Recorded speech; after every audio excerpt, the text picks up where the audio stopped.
Welcome to the Beyond the Bench podcast. Hey guys, I'm Chase. We're all on Zoom here, so it's a little different. You guys gonna go ahead? Hey guys, I'm Bowen, and I'm glad to speak with you guys over Zoom and a little bit of a remote podcast for the first time. Let's go. Yeah, I'm Cole, joining us from the Zoom, of course. First rip on the virtual distance pod. It'll be interesting to see how this one goes and how we adjust. Yeah, I think only from Stay here. tuned if we have some tech errors.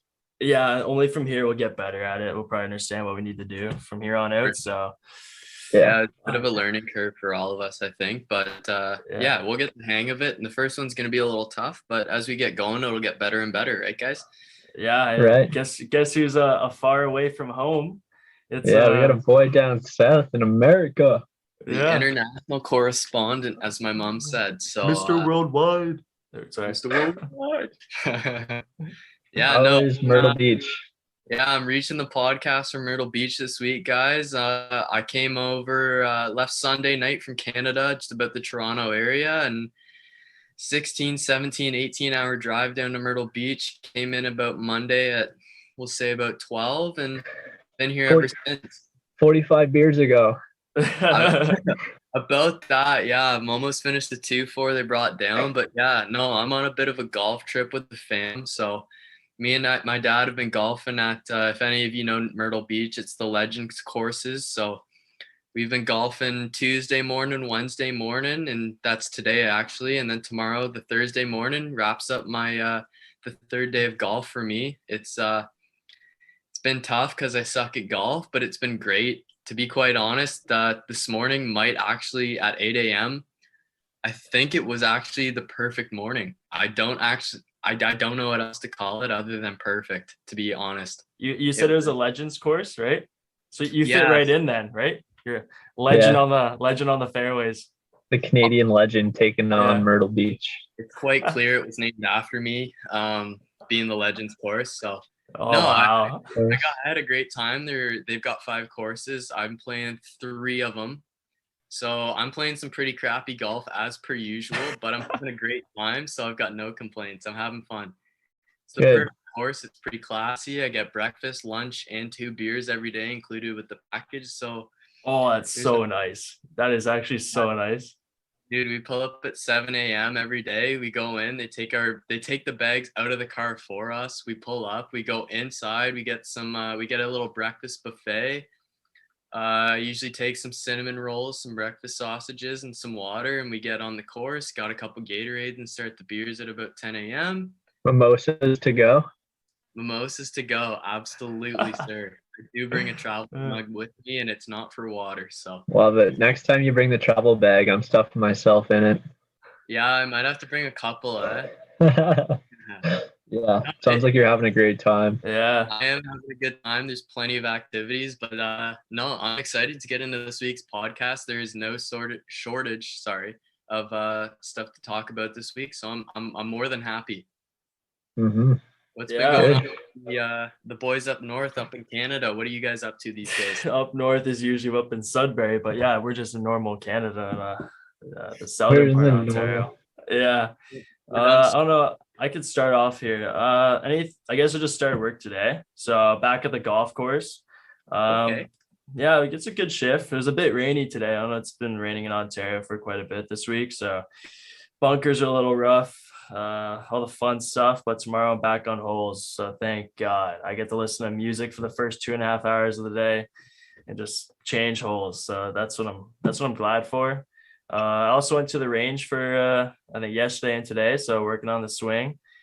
And then I'm going to a pretty big course this weekend. It's a pretty fancy one, but they have like a discount on golf now. So my brother and I are gonna hit that up. So should be pretty fun. Nice. Okay. Nice. Not bad. It's nice to get into work and start making that cheddar for the summer.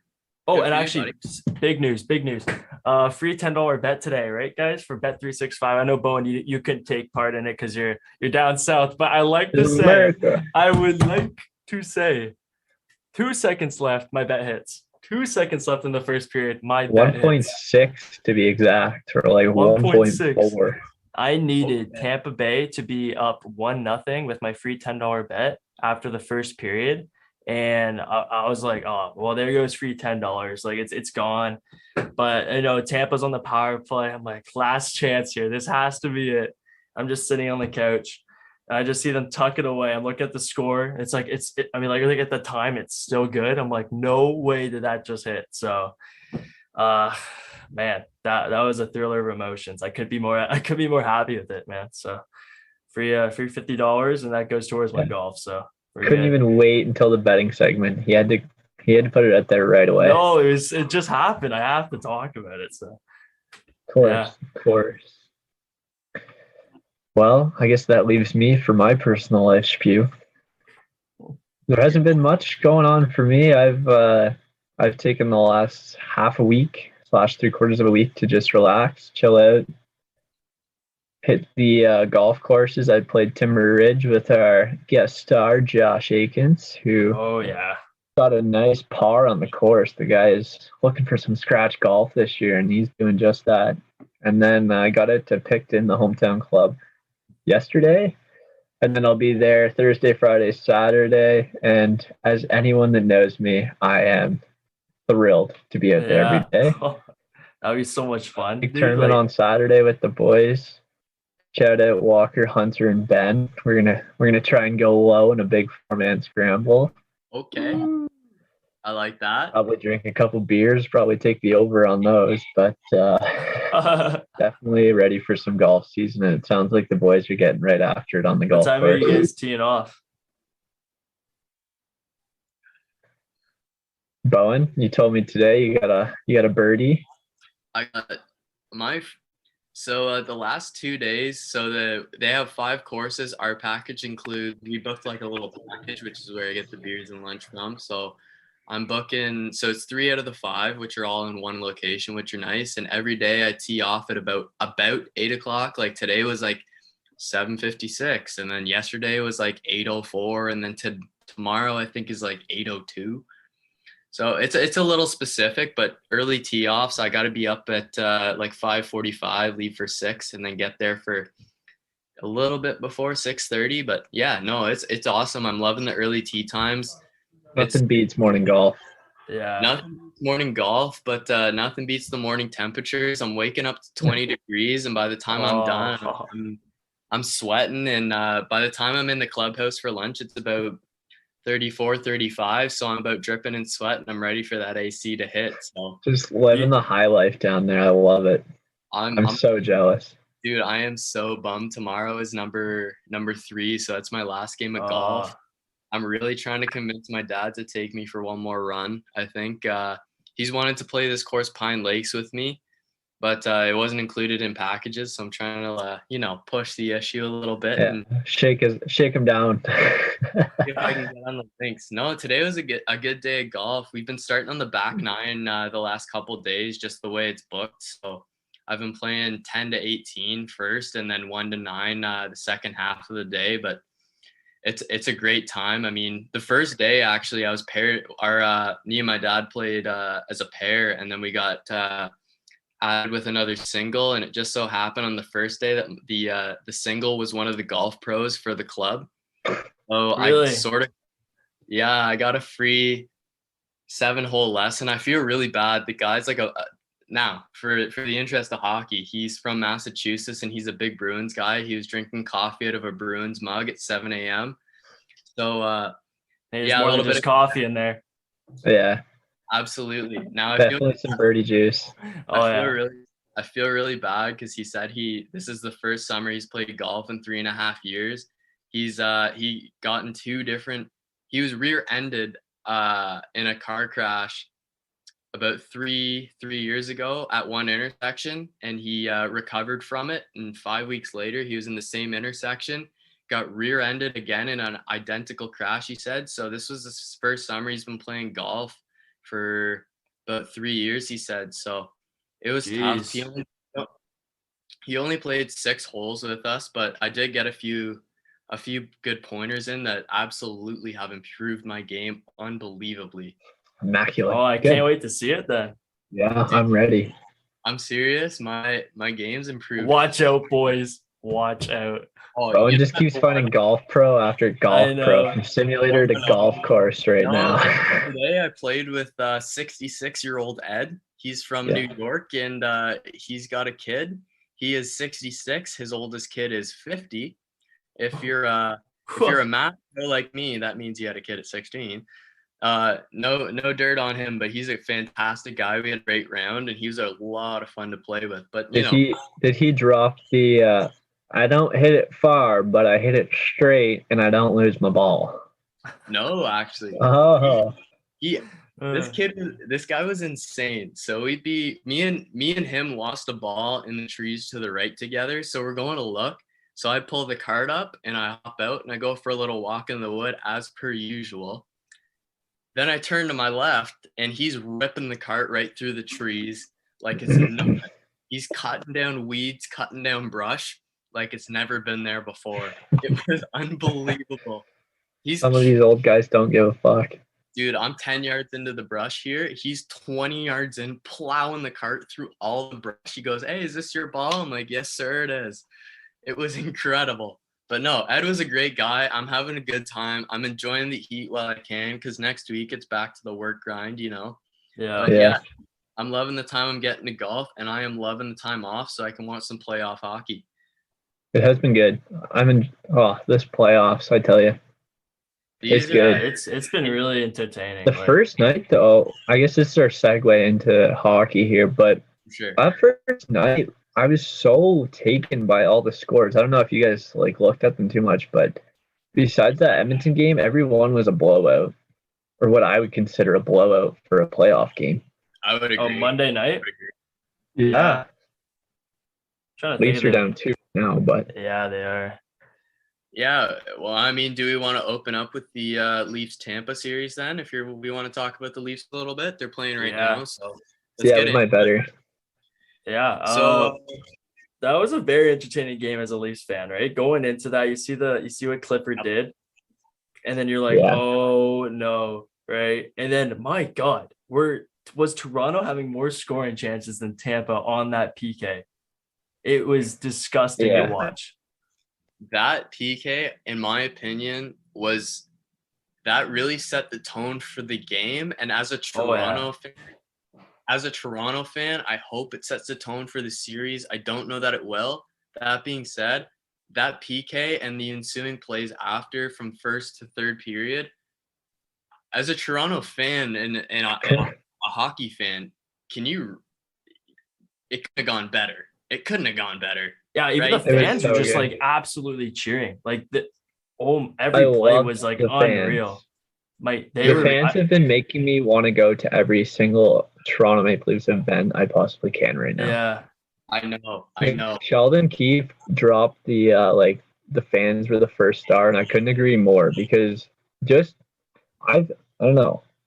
From a personal experience playing the playoffs and being on the PK and stopping a puck or a pass that's going through on a PK, and the fans going just as wild as they would for a goal. That's what playoff hockey is to me. And that was happening. The Leafs, I've never seen a team so physical and willing to put their lives on the line there. Morgan Riley finally stepping in, throwing some punches around, taking a punch here or there, but everyone was just there to play a really hard game of hockey. I love to see it. It's interesting you mentioned the physicality because I thought it was interesting before the series. Keefe made some remarks. He was asked about how physical the series was, and he said it would be borderline violent. Yeah. And I mean, if you watch that third period, specifically the end of the game, spot on. He was spot on.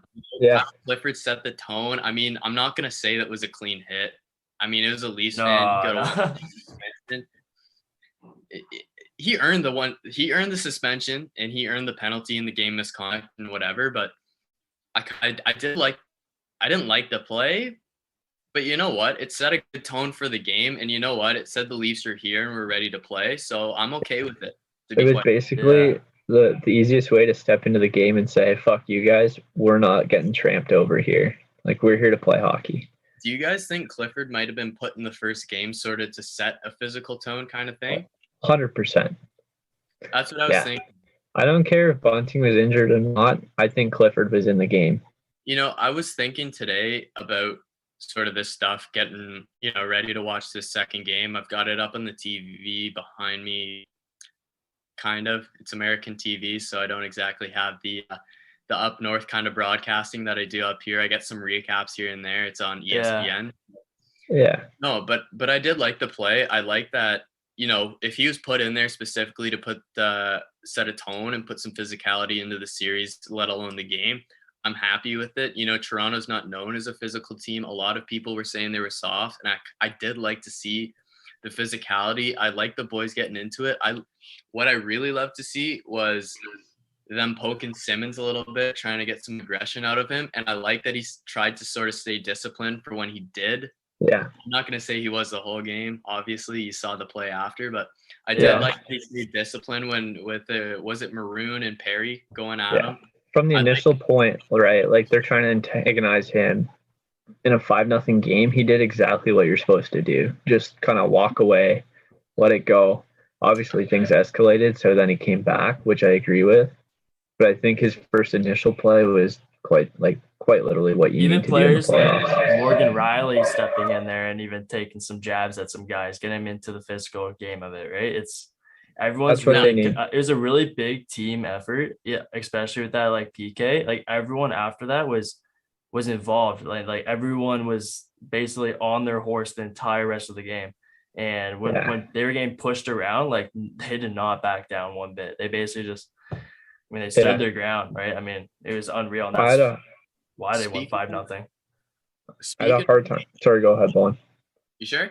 Yeah. Yeah. Speaking on that Riley getting in there, I love that he got in there and he tried to mix it up. That being said, Maroon filled the guy. Oh, did he ever? Yeah. But then Riley filled Ruda, and Ruda's not playing tonight. Yeah. Oh, really? I to be quite honest, I didn't notice or see that. That being said, I like to see that stuff. I do like to see that stuff. They cut to commercial break on the Canadian broadcast, but Riley filled Ruda, and he was the one with the bloodied forehead. And now he's not playing tonight. Bogosian's in for him. So either he's injured or John Cooper said, you're not doing a good enough job out there fucking moving guys around. So yeah, I think Riley's fist was even a bit bloody after that too. His towel was covered. I think Clifford comes back for game 3. I think so too. Especially if they drop this game. Well, sorry. Forgive me if I'm wrong, but Spezza wasn't in for the last game, was he? In game 1? Not in for either yet. Really? So who's playing tonight for Clifford's spot then? Well, Bunting would fill in top came line. Back on the first line. Sorry, say it again. Bunting's on the first line, returning. He didn't play for game 1. Oh, okay. No, I know he didn't play game 1. I didn't know if he was back tonight or not, but no. Yeah. It's good to see Bunting back in the lineup, but I did like the precedent Kyle Clifford set. Who do you take out for Kyle Clifford then on that bottom line? That's tough. I think that's totally dependent on performance. I think, and that's why coaches are paid so much, because that's such a difficult decision. I really do. I can't point out anyone that I dislike their game so far. I agree. I mean, I think even every bottom 6 players like stood out too. Like, you have Camp, who's been unreal. You have Mikheyev showing incredible speed and like grinding in the corners and shit like that. Like, bottom 6 guys really showing up. We have 10 minutes here, and then we can cut to commercial break. Yeah, and then to add to that for a second there, I just think the bottom 6 and how much the team has added in terms of depth, I think that's exactly what they needed to do in order to create so much like speed and determination to be good in the bottom 6 on the Leafs team. I think one thing I actually really like about the Leafs, and you know what, people can disagree, this may be a hot take, I don't think it is, but I think the Leafs do have I'm not going to say they have a lot of depth, but I think they have a lot of options at forward. I mean, you have Spezza, you have Robertson if you really have to put him in, you have Clifford to bring the physicality. You have options, which is something I don't think the Leafs have had the past couple seasons, which is really helping them out here. Yeah, they can interchange their lineup to be anything they want it to be. If they want it to be physical, they can go that route. If they want it to be like this really fast hybrid group of forwards, they can modify it to be that, which is the most exciting part. And they have the decor this year too that they can interchange as well, which is really fun to watch. Do you want to move it over to the spicy pork and broccoli Penguins? Oh my god, what a game! I worked the next day when I was watching that, so I had to go to bed early. But the thing was, I was in bed around 9:30. I saw it was like 3-3, and I saw the Rangers score. I heard the thing. I was like, oh my god, 4-3, that's game. And I check it, and it's like end of third period. I'm like, so it got cut back or something. I'm like, they're going to overtime. And I'm like, all right, I'm just gonna nap. I'll wake up around like 11 or so. I'll check the score and see who wins. And I check, and it's like end of overtime 2 or end of overtime 1. I'm like, you've got to be kidding me. Check it at 12, end of overtime like 2. I'm like, no way this is going on. And then I think around like 2 or 3 o'clock, I saw the final score. I'm like, oh, thank the Lord. Yeah. I watched the full game in regulation, and then it was finally time. Like the old lady and I were on a movie because I had watched the entire game already. But then it goes another 2.5 periods longer, so I have it playing with the movie at the same time, so I couldn't take my eyes off it. But Casey DeSmith goes down in the second overtime. Sorry, I just heard my dad scream, so I'm guaranteeing that there's a nice Leafs goal coming up. Yeah.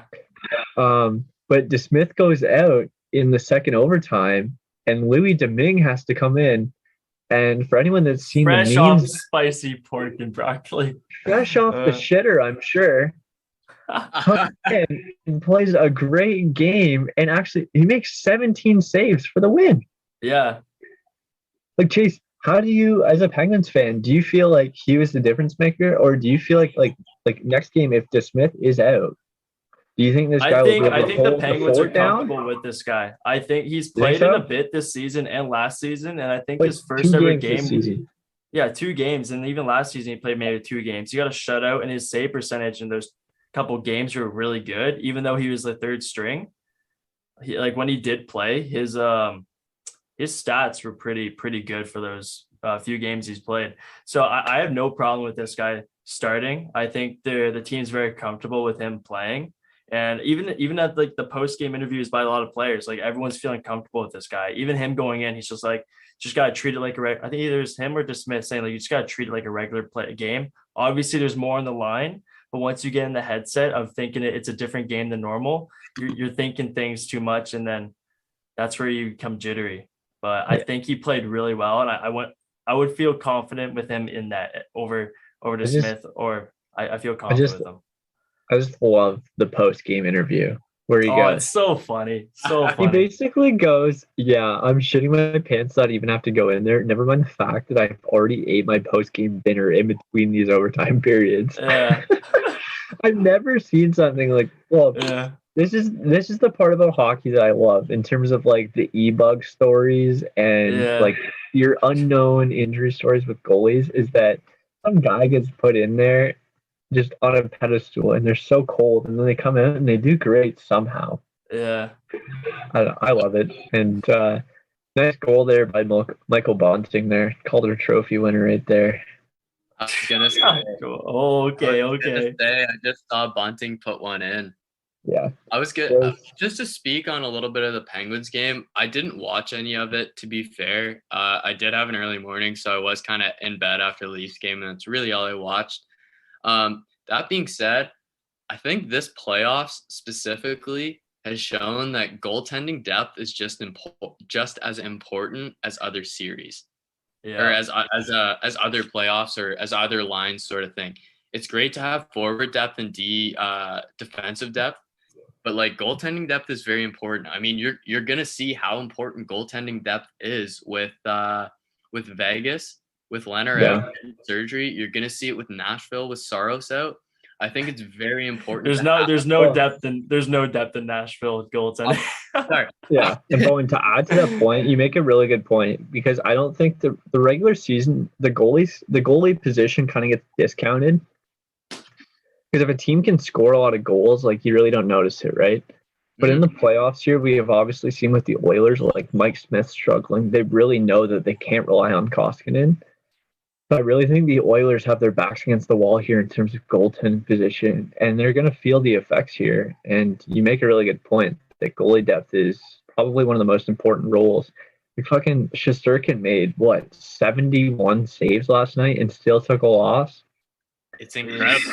Yeah. Go back to the Pittsburgh game, Chase. As much as I do respect the Penguins and how good of a team they are, I still think New York dominated that game and should have won. I think the shots were favoring the Penguins. I think. Yeah, they probably were, but I just think the Rangers had what it took to win. I agree with you, but I mean, I think home ice advantage played a lot to that. That 4-3 goal should have counted. Who's that? I think I'm gonna agree with Messier. Is it Mark Messier's opinion on it? I think the guy was driving the net, of course, but anywhere this guy was gonna go was towards that goaltender. In it or not, like push or not, I think the direction. I mean Dumoulin like nudged him, but his direction and path would have easily hit the goaltender, regardless of Dumoulin. I think Dumoulin's push was top of the crease. Like it happened where the guy was skating into the crease to begin with. Yeah, I mean, if he didn't push him, we would have known for sure. That's true, but what are you gonna do? Let this guy just cruise into your goaltender? Yeah. No, I mean, at the moment though, in the moment of the game when I was watching it live, I did think that they should have, they made the right call of not letting it go in. Made for an exciting 3 overtime game. Yeah, I'd hate to be a Rangers fan though. You're desperately waiting for 3 overtimes. You're there till 1:00, waiting for your team to score. And then you just imagine being in the building and being that hyped and then getting it called back, waiting 2.5 overtimes to see your fucking team go down a goal. Yeah. Especially, I don't know, when I saw Domingue go in, it's nothing against the guy. When I saw him go in, I'm like, it's over. This is their third string goalie. He's played 2 games for them all year. There was no chance. Hey, this guy took spicy pork and broccoli. It's the ultimate hack to goaltending success. So yeah, if he's anything to do with superstition, this guy's gonna eat it before he plays tomorrow's game. If he were to start, imagine. He's not superstitious, but he's a little. No. Sidney Crosby. Crosby's gonna bring it up before the game. Guaranteed. That's just like he told fucking Talkett to stop wearing the suit because they lost 2 games. No. Crosby said you got to start eating the pork and broccoli because the pasta and chicken isn't working out. Yeah. Crosby's the most superstitious guy. I guarantee. He goes, Domingue, I got some spicy pork and broccoli for you in the back. Go take a bite. It's really good. Crosby's the type of guy to see a guy wear the socks between the skates and be like, no. You're going to wear these socks, the same ones you drafted in. Yeah, he smells them and goes, oh, yep, those are the same ones. All right, move on. Is smelling salt or just a sniff of the salt? Yeah. New team rule. It's incredible. We have less than a minute here, so we'll cut to a commercial break and we'll be right back. ERB, boys. All right, we're back after that short commercial break. Short. Real short. Real short. What were we talking about? We're talking about spicy pork and broccoli, or are we on something else? Spicy. We're moving on. We were on spice. Sorry. We were on spicy pork and broccoli, but I don't see why we couldn't move the segment along. Yeah, I think we edited it good. Let's keep it moving. Fuck the Pens. Yeah, that's right. Sounds good. In relevant news around the league, we have Bruce Boudreau and Jim Rutherford, who actually haven't come to an agreement quite yet on whether they want to re-sign the deal together. Boudreau has an option to go to other options around the league, and Rutherford doesn't have to re-sign him, but is willing to for another year. I mean, Takes, opinions, guesses? I'd say it'd be nice to have Bruce Boudreau back, especially what he's done for the second half of the season. Yeah. It's just I don't know if that's the number one issue with the Canucks. I think they got a little bit more than just the coaching, but I agree. it would be nice to have a face like that on your team. Yeah. But the Bruce, Canucks, there it is. Yeah. Hey, Bruce, there it is. I don't see why they wouldn't sign the guy. Yeah, He's a fan favorite. he is. Turned the team around this season. If he started the season and had similar records, he would have been in the playoffs. So yeah. bring Brucey back. Let him do his thing. I think he could turn. There's so much talent there. He can turn that ship right around. I was gonna say, I mean, I don't know unfortunately, I can't remember who was coaching Vancouver before him, but it's clear that he had an effect on the lineup and the boys in the locker room. Wasn't it Travis Green or something like that? Is it Travis Yeah. Green? Travis I Green. think so. So yeah, no, I mean, you saw the effect. They went on a big win streak, right? Pretty much his first game back, correct? Mm-hmm. Yeah. I mean, it's clear he had an effect on the lineup in the locker room and the guys in that lineup and locker room. So I don't see why you don't bring him back. I mean, he clearly had a winning record. They had a playoff push towards the end, and I mean, They had did, the season at the yeah. beginning. Had the season at the beginning gone a little bit better, I don't see why they couldn't have been in playoffs. So I don't see why you're sort of. If you want to be like a contender next year, I think it's wise to re-sign this guy and then look at some players you can pick up after the off season. So Oh yeah. And then it's I clear think they'll he be in works the with the playoffs. lineup they have. Yeah. Mm-hmm. Yeah, I like it. I honestly, with between Boudreau and Rutherford, I think that organization set it to be pretty great. Yeah. They're on a good trajectory. I don't see why you would change up the coaching specifically. I mean, it looks like it works. I mean, you do have some younger guys. I mean, Patterson wasn't what he was last season. It's pretty clear. But Yeah. I mean, you do have some younger guys in the roster. They're looking to develop, and Bruce had an effect, and it was a good one. I don't see why you don't come back with the guy. I mean, Yeah, from an organization and a coaching perspective, he was great. For sure. Yeah. I just wanted to put that up there for you guys. I pretty well figured that we'd be all on the same page, but yeah, I think before Bruce Boudreau, they were on the verge of setting fires. So yeah, agreed. But yeah, I think it'd be good if they resign him. You want to hop on to the next one? Or touch back to I kind of wanted to touch back on the Penguins for a second with Malkin. Yeah, you wrote down here the 5-year contract. Yeah, I was, patiently waiting to do the podcast today. As I mentioned, I've been taking some relaxation time, so I have lots of time to dwell and watch around the league and gather information. Apparently, for Malkin to re-sign back in Pittsburgh, he wants at least 5 years. Which is the same as Ovechkin. Yes. When he re-signed. I just remember Malkin saying he's fine with the money he has and he would take a team-friendly deal, which is not what Ovechkin did, where he signed like a $10.5 million. Yeah. I just think 5 years is quite a bit for a guy that seems to get injured almost every season. I mean, at that point, if he wants to resign, he wants to end his career in Pittsburgh. So, I mean, he's been a lifetime Penguin. I mean, he's a pretty well an icon in the city, at least right now. I don't see why you wouldn't want to finish it up there. I'd be surprised to see him want to go anywhere else at this point, right? I mean, he's on the back nine of his career. Why would you? Why go anywhere else, right? Yeah, I think I'm pretty confident he'll stay. The hesitant one is Letang. I don't know. There's been no word. 5 years. I just think 5 years takes him to 40. And if it's anything like most of these guys, he's literally just trying to get 5 years so he can play 3 and get paid for 2 to just fucking sit on a beach. Yeah, it could be that. I mean, he's probably just looking at Ovechkin's deal too, right? He's same age and then 5 years. Look at this for a second. He's fine with the money.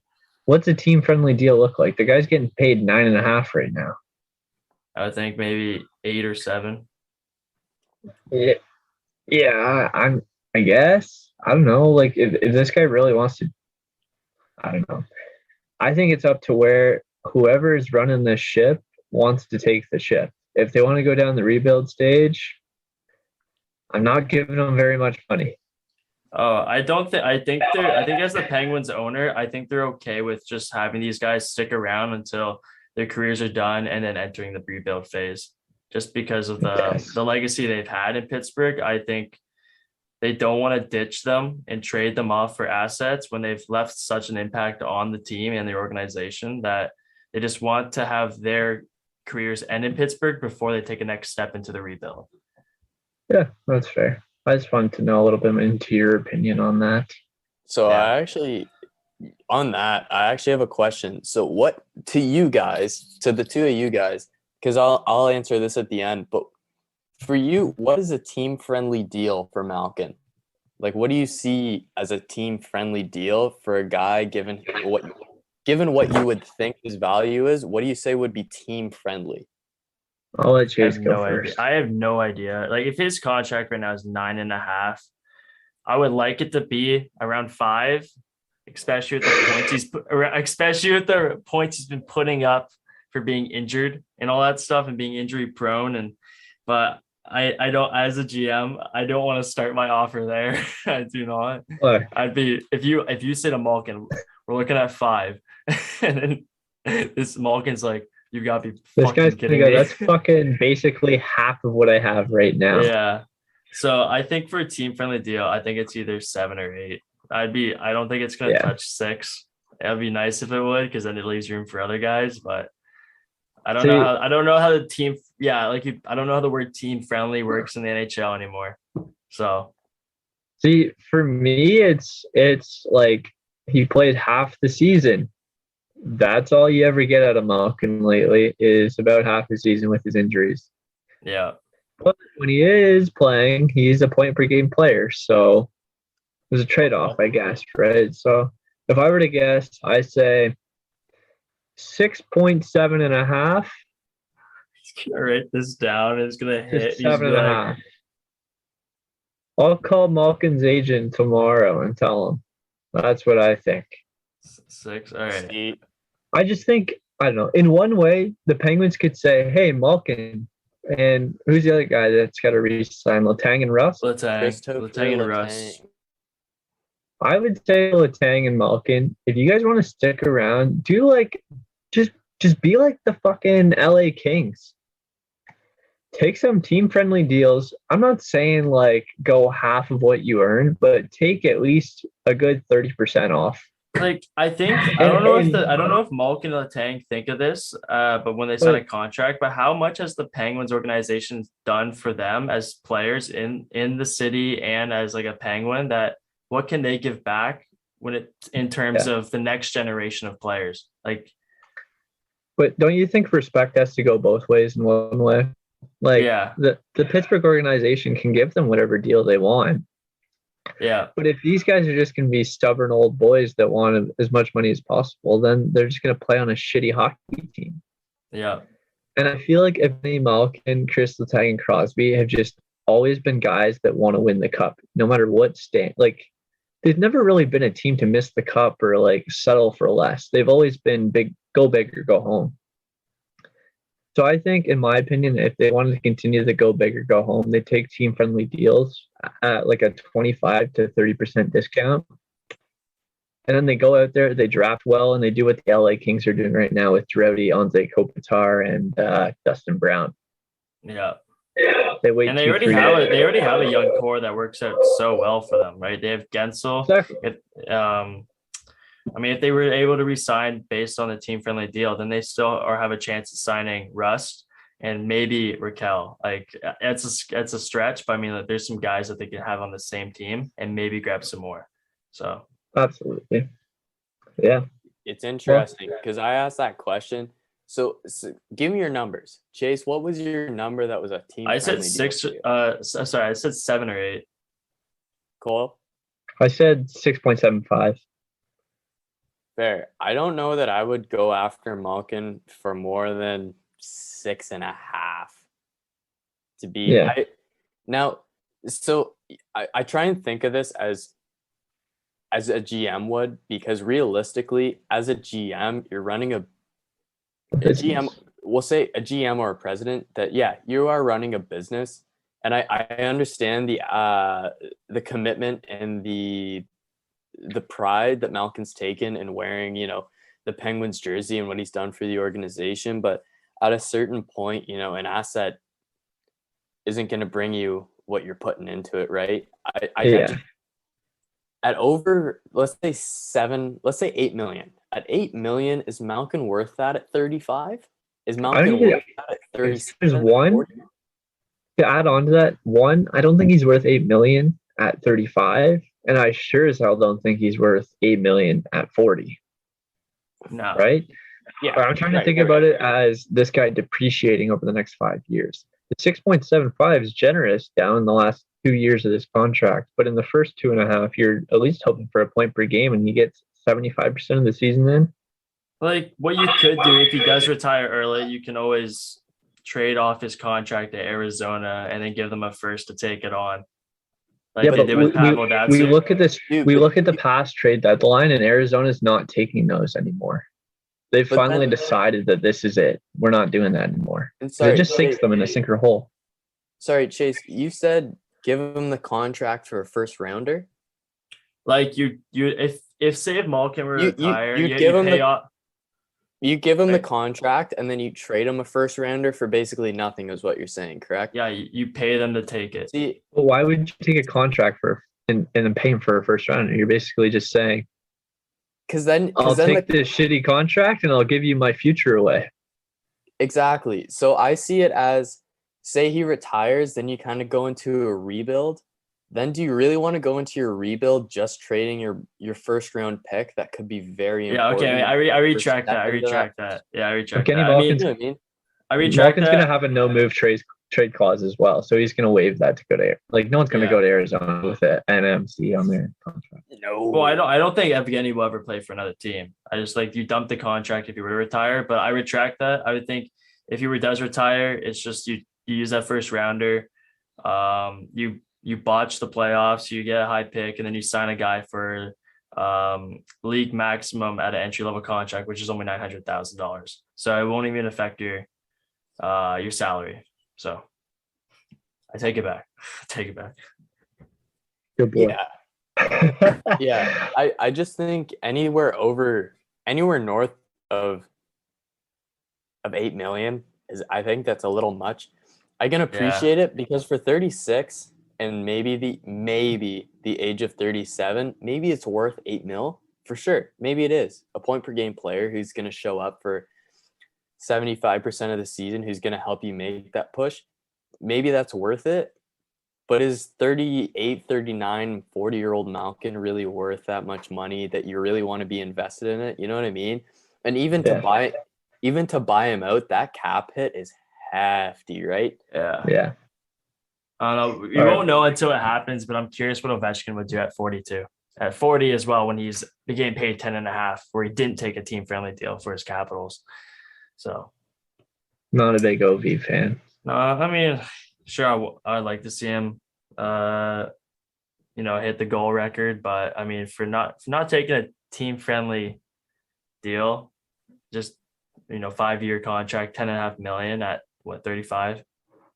I just have a lot of respect for guys that take team-friendly deals because it's guys. We've talked about this before, time and time again. You're just not gonna win a Stanley Cup by being the fucking douchebag that takes $12 million. Yeah. Or 10. Well, and I won't say they've gotten results because they frankly they haven't. But someone like McKinnon in Colorado, it's not a bad. It's a good example of someone who decided they're going to take a team-friendly deal because they want to win. You know what I mean? Yeah. He's clearly I feel bad for McKinnon franchise because no one else is on board. I can't feel bad for McKinnon. The guy is almost winning every fucking hockey game of his life. No, I mean, he doesn't have to go out there and play McDavid minutes. In terms of McKinnon's contract and everyone else on that Colorado team, he's the cheapest, and he's the best player on the team, arguably. And Cale Makar is making more, and Landis Cog's getting paid more. I think Rantanen's getting paid more, and no one's on that team-friendly contract like McKinnon is. So he's the solo guy. They were until this year. Yeah, and I can see that. This might be not a bad segue. I know we don't have it written down necessarily in the notes, but do we want to talk a little bit about the Colorado Nashville game? Oh yeah, Nashville's coming we off. touch on it. I just think to finish off that point, like I just think that at the time McKinnon took a team-friendly deal. In the last year, yes, these guys took a top-up. Do I think in the next available deal for McKinnon that he's going to take a top-up? Yes, I do think he will. Oh yeah, I think so too. But I think at the time, that's a great idea. Why wouldn't you want to go win a cup? Then he can go play wherever the fuck he wants for however much he wants, realistically. And he has a Stanley Cup ring on his finger for life. Like that Colorado team, our segue into this Nashville-Colorado series, they were up 3-0 before the 10-minute mark of the first. Yeah. And I'd like to say that maybe Saros would have an impact, but from when I watched that game, they were just all over them. I think Nashville had 16 shots. Or sorry, no, that was Dallas against the Flames. But I just think the Colorado team is so good. Yeah, I feel bad for Nashville because they're just going to get absolutely destroyed this series. Yeah. So. I feel bad for Riddick, to be honest. Like, that guy's been sitting on the bench almost the majority of the year. And then playoffs hit, and it's finally his time to go see the action. And, like, that's just the worst time, right? To try and get hot. I thought playoff Riddick would shine like he did in Calgary, but I guess not. Big save Dave took a holiday. Yeah. I don't know. There's not too much to say for me on that series. I think, honestly, if anything, if Saros doesn't come back, that's potentially a sweep or it's over in 5 games. Yeah. Do we want to hop into our round 1 picks and give our Okay. So who wants to step up and take theirs first? I could go first, or Chase, Cole, you boys want to go? No, you guys go. I'm typing mine in now. Yeah, I can go if you want. So originally I did Rangers in 6. I don't really want to explain all of them, but like Rangers in 6. Unfortunately, I'm trying to make money here, guys. One. Right? I'm trying to win that. Explain the next one to me. Go in 6. I wonder what's in the Brantford water when you say Bruins in 6 when the Hurricanes are up right now. Excuse me, this is pre-playoffs, so shut the fuck up. Oh, this is your pre-playoff bracket? Yes. Oh, I didn't know that's what we're doing. Oh, I threw my you know what? Yeah. We'll put the rule out. You can go in depth on any series you feel like, but you can't go in depth on the series the other guy went in on. How's that? That's good. Yeah. Okay, so then do I need to put in my pre-playoff bracket? Is that what we're doing? That's what I did because I just Okay. Give my take onto why I took Bruins in 6 just because I thought Bruins were absolutely hot before going into it, and I thought, they're just gonna light the lamp on the Canes. I think arguably Bruins were the best team in the last stretch of the regular season, so I thought the momentum would have pummeled the Canes, or at least the Canes would have been caught off guard at least. So that's why I did Bruins in 6. I would not say it today. No, I like to make that clear. I thought you were straight up calling after tonight that Boston comes back and wins 4 straight. So I apologize. That's ballsy, dude. Yeah, no way. And then I took Leafs in 7. Just thought the Leafs could do it. Panthers in 5. Rough first game, but I think Panthers are just ultimate better team. Wild in 7, Flames in 5, and Oilers in 6. So those are mine. Hopefully it hits. Not looking too good with my Bruins, but hey, 4 games in a row, right? You can do it. Yeah. Okay. There's always a chance. All right. Well, then I'll speak on mine a little bit. I went Rangers in 6. I went Canes in 7. Chase, I know you did go in depth a little bit on the Canes and Bruins series, despite what your we'll say what your picks were. I'll go a little bit on that, but I'll speak on another. I think Canes in 7. To be quite honest, I do think Boston's gonna bring something to the series. Canes in 7. It it looks a little silly now.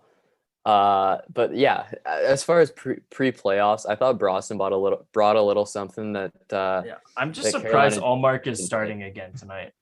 I just I thought thought that was Swayman interesting. would have I took thought- over. So did I. I thought Swayman would be in the crease. I mean, Yeah. Allmark didn't show anything special, obviously. But yeah, I'm gonna go Canes in 7. Well, pre-playoff, I'll go Canes in 7.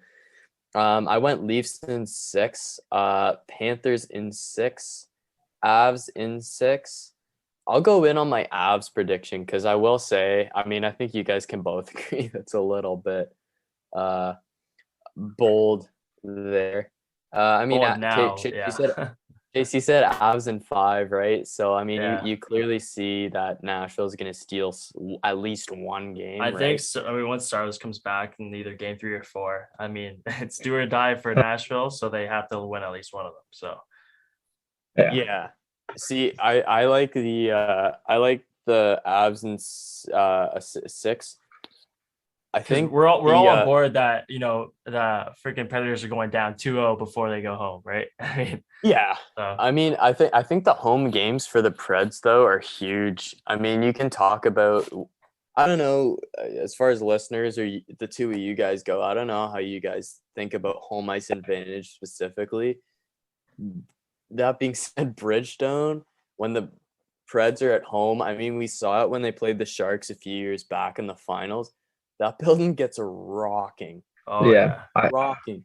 I give home ice advantage a huge little boost.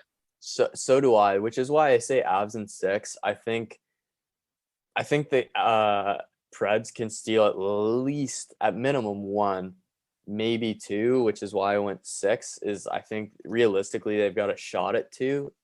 But yeah, I think home ice advantage for the Preds is huge because that building gets rocking when they're in there, and to play in that building, it's got to rattle you. It's got to rattle your goalie specifically because they go hard at your 10. Oh, and does Nashville ever target a goalie if they get scored on? That's exactly what I'm saying. So like, I'd love to see. I think there's going to be at least 1 again, if not 2, games won by the Preds. I'm not going to say the Preds have a shot at winning the series. I get that it won in 6, and that's a close series as far as hockey goes. But the building gets a rocking, the home crowd gets going, and it gives them a bit of an advantage. I think Saros coming back will be massive for the Predators in a way that a goalie coming back. If he's 100%. If he's 100%, I don't know that the Avs can match that as far as goaltending goes. I mean, Kemper's fantastic. I've always loved Kemper. I think he's been great. Saros is on a different level, and he's shown that this year. And I think if he can come back and get that energy behind him, I don't think that that you're going to get many pucks by the guy. I also think the Colorado defense makes it pretty easy for Kemper to stay positive during games and like always. Yeah, 100%. He feels really confident back like with his team too. So he's confident with his team. He's confident about his own play then. Well, who would be confident playing on the Avs? That's right. Like, they're a powerhouse. I'll wrap up the rest of my predictions. I said Leafs in 6. I think the Canes are going to steal a couple games. They're defending cup champs. I think the Leafs have it on skill themselves. I mean, I think it's going to be tough because so far, as far as game 1 goes, I'm not going to speak on game 2. It's being played right now as we speak. But yeah, as far as game 1 goes, I mean, the physicality was there, but I think the Leafs have a little something that the Lightning don't. So I'm going to say Leafs in 6. And then I'm going to head on to the Panthers in 6, Avs in 6, Wild in 7. That's going to be a great series. Flames in 5 and Oilers in 7. That's going to be a tough series for both the Oilers and the Kings. Yeah. So I think it's going to be a good series, and it's going to go the distance. Do we want to move on to Cole's picks? Chase, you went already, right? Yeah. So, let's move on to Cole, see what he's got to say about this. In terms of teams, Bowen were the exact same. Just more about length of series, I guess, to differentiate between us. I have Rangers in 6 as well. I have Canes in 6. I think Boston will likely take 1 or 2, whether that's the next 2 games at home or 2 games at home during this series. TD Garden's a tough place to play. Leafs in 7. I really do think this series will go the distance. And I think it's only a matter of hope that the Leafs get done a game 7 with a win. And then Florida in 5 looks a little rough right now with Washington taking the game 1, but I think they'll wake up and get on this scoring spree. I really don't think Washington I think has 4 games in a row is too hard to think about or too hard to accomplish for the Panthers. So no, and especially for this type of team too. And then Avs in 5, I think like Bowen and I were talking, or like Bowen was saying, Nashville's a tough place to play. I think they'll at least take 1 game off them. I have Mini in 6. If I were to go back, I would likely actually switch that to St. Louis in 6, but for now, that's my pick. Mini in 6. Calgary in 5. If I were able to change that, I would put Calgary in 4. Calgary showed up last night, only allowed 16 shots against, which, I mean, that just goes to show you how well of a team Daryl Sutter has structured them. 16 shots on a shutout, like you can't ask for better defense in terms of a game. And I really do love Calgary. On the other side of the bracket, so far it was a 1-goal game. I just think they just dominated the whole entire game, right? We all know Jake Ottinger on the other side can steal a game too, right? So I think that's why it was so low scoring. So keep taking the under. Any bettors out there, take the under on every fucking Calgary-Dallas game, in my opinion. Then Edmonton in 7. I know they're going to struggle. I absolutely know they are going to struggle. And they are right now. They obviously dropped game 1. I think it's going to come down to finding some guts and some glory down right in the middle of their guts. Like McDavid, Draisaitl are going to have to step up. But I guarantee you every single guy on that Oilers team needs to find that 4th gear. Yeah. Because it cannot be relied upon just McDavid and Draisaitl to get the job done this year. It's got to be goaltending, and it's got to be depth guys like Yamamoto, Cassian. Those are the guys that are going to make differences, because Philip Deneau against McDavid and Kopitar against Draisaitl, it's the perfect matchup for the Kings. So if the depth guys on Edmonton can get the job done, that's where the series is decided. We've always said this: depth sides a playoff series. Yeah, that's the breakdown right there. And we're doing we move into the betting segment, eh? Yeah. We're doing Friday night games. Yeah. Might as well be tonight's round. I think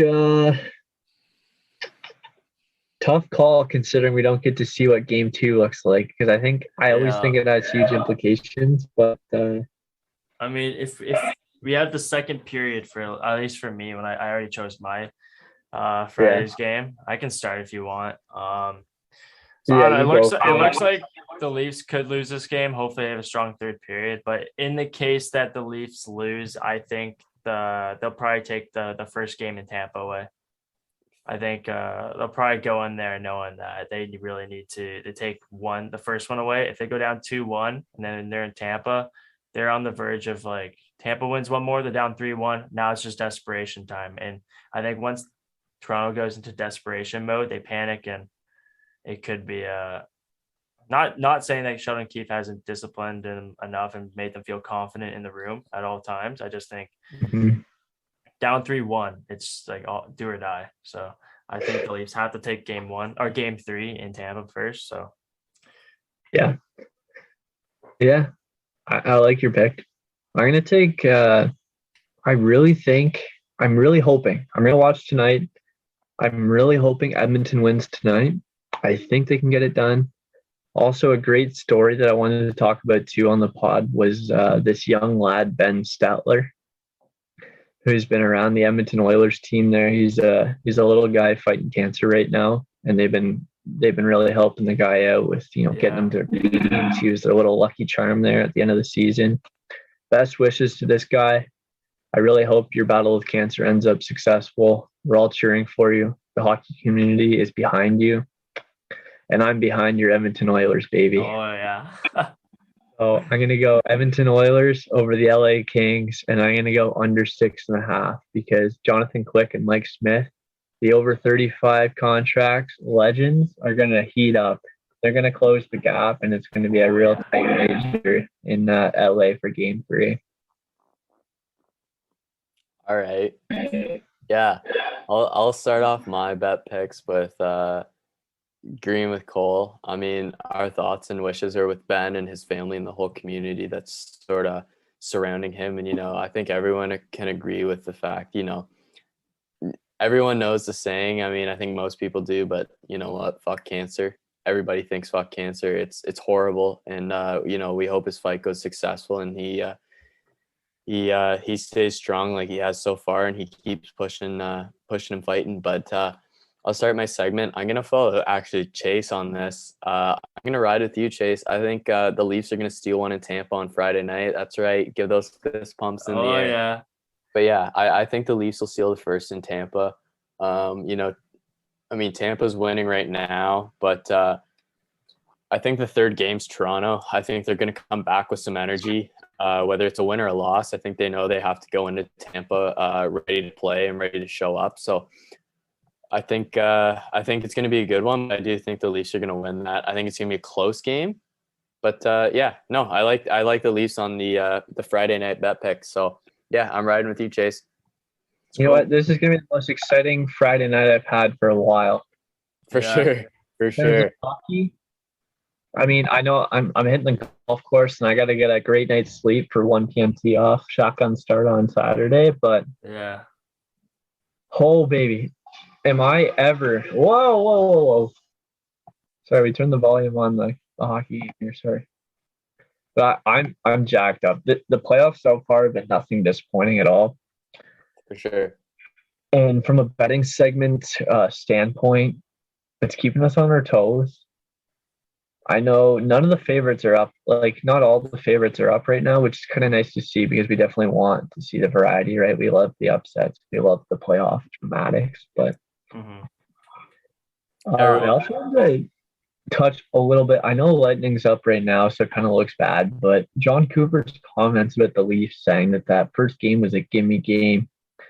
And then also adding that the Leafs fans should basically take a step back and realize the celebration should happen, during the parade, the Stanley Cup parade. I wanted to hear a little bit of your guys' opinion. I don't know. I think that's a little bogus to call, saying the fans can't cheer hard, especially everything that went on in that game is something to cheer about as a Leafs fan. Right? Killing off a 5-minute PK at the beginning of the game and then going on to score the next goal of the game. You're on the edge of your seat waiting for something else to happen because your team is now owning the Tampa Bay Lightning, the defending Stanley Cup champions, throughout the entire game.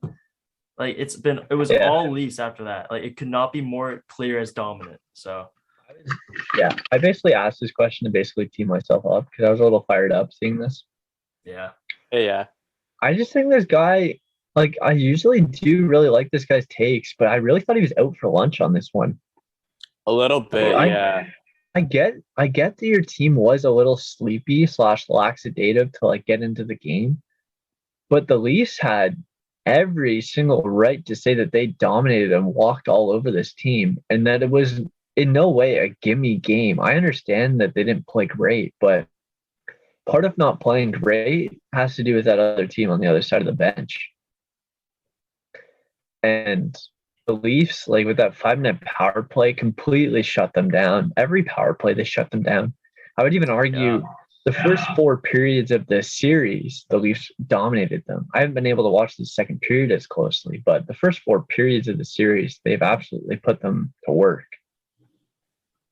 Yeah, I agree with you there.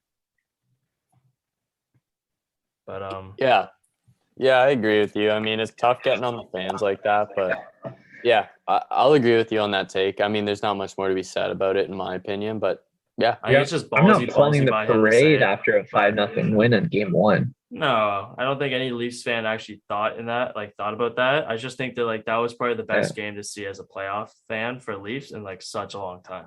So yeah, and you got to remember, these fans haven't been in a playoff atmosphere since 2019, right? Yeah. Like, so obviously they're going to be a little more over-exaggerative with their playoff hype. Yeah. I just thought it was a little less. I mean, I get it. It's the playoffs. You're playing the mind games to tone people down, but I thought Toronto, the team themselves, earned a little more respect than what they were given in terms of that statement. Yeah, I agree. All right, boys. That's a good last topic to wrap it up. Yeah, it was. No, that was a good pod, and no, I'm happy. Thanks for the everyone listening. Thank you for listening and tuning into the pod. It's a little less consistent as it was earlier, but we're gonna try and keep it going through the summer and keep catching us on Spotify, Apple Podcasts, or wherever you listen. Yeah, absolutely. All right, so you've just concluded episode number 7 of the Beyond the Bench podcast.